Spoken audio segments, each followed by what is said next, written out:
ایمان کو تازہ رکھنے کے لیے نماز، دن میں 5 مرتبہ اپنے مصروفیات سے نکلو.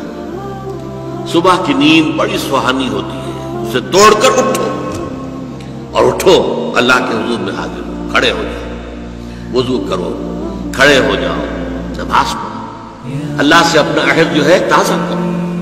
ایاک نعبد و ایاک نستعین، اللہ تعالیٰ کے ساتھ اپنے اس عہد کو دوبارہ استوار کرو، تازہ کرو.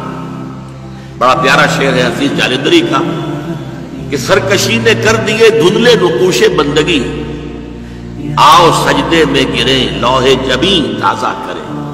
لوح کہتے تختی کو، جیسے تختی ہوتی تھی ہم لکھتے تھے پھر تازہ کرتے تھے اسے، اس کے اوپر پھر دوبارہ گاچھوئی سے اس کو دوبارہ جو ہے تاکہ اس پر لکھا جا سکے.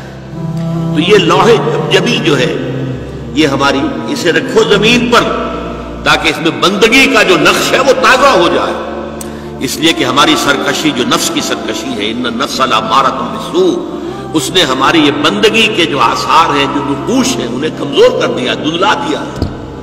تو نماز ایک ستون ہے، اور یہ جان لیجئے کہ اسلامی معاشرے کے اندر اس کی تنظیم، اس کی آرگنائزیشن کے لیے یہ یوں سمجھیے رکن رکین ہے، یہ عمود ہے، یہ سب سے بڑا جو ہے بنیاد ہے.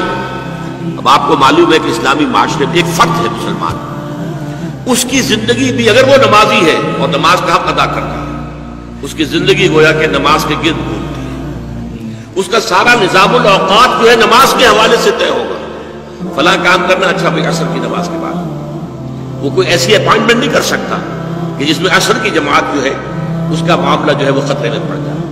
مغرب کے بعد اس کا سارا معاملہ چلے گا، اس کا روٹین جو ہے اسی کے گرد گھومے گا. یہ گویا کہ کھوٹا ہے جس کے گرد اس کے معمولات زندگی جو ہے، اس کی چکی جو ہے وہ چل رہی ہے.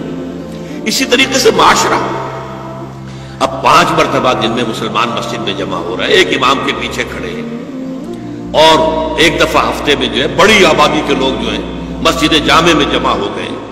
یہ اسلامی معاشرے کی ایک تنظیم ہے. سال میں 2 مرتبہ جو ہے آبادی سے باہر کسی بڑے کھلے میدان میں لوگ چلے گئے ہیں عیدین کے لیے، اور سال میں 1 مرتبہ جو ہے پوری دنیا سے کشاں کشاں کہاں کہاں سے گورے بھی اور کالے بھی اور پیلے بھی مسلمان کہاں کہاں سے چلے آ رہے ہیں، ہر مسلک ہر فقہ کے ماننے والے. یہ ایک تنظیم ہے جو نماز کے گرد اور حج کے گرد ہو رہی ہے. اور یہ نماز جو ہے در حقیقت بندے کا تعلق اللہ کے ساتھ استوار کرنے کا سب سے بڑا ذریعہ ہے. اس لیے کہ ہمارے معمولات جو ہیں وہ ہمیں اللہ سے غافل کر دیتے ہیں، ہم گم ہو کر رہ جاتے ہیں. بڑا پیارا شعر ہے اقبال کا، کافر کی یہ پہچان کہ آفاق میں گم ہے، مومن کی یہ پہچان کہ گم اس میں ہے آفاق.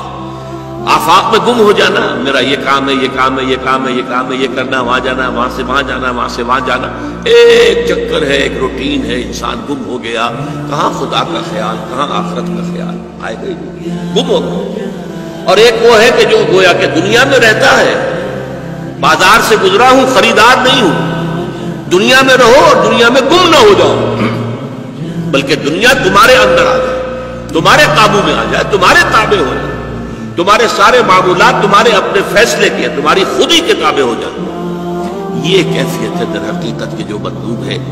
اسی لیے فرمایا حضرت موسیٰ علیہ السلام کی پہلی جو حاضری ہوئی تھی اور اسی میں انہیں رسالت عطا ہوئی، تو اس کی پہلی وحی سورہ طٰہٰ کی شروع کی آیات میں ہے، وَأَقِمِ الصَّلَاةَ لِذِكْرِي. دیکھو میری نماز میرے ذکر کے لیے، میری یاد کے لیے نماز کو قائم رکھو. الصلاۃ عماد الدین حضور فرما رہے ہیں، یہ دین کا ستون ہے. اس دین کی عمارت اس پر کھڑی ہوئی. جیسا کہ میں نے عرض کیا، ہمارے شخصی بھی معاملات اور معمولات اس کے گرد گھومے، اور ہماری اجتماعیت جو ہے، ہمارا معاشرہ اور ہماری ملی تنظیم جو ہے، اس کی بنیاد بھی ہے.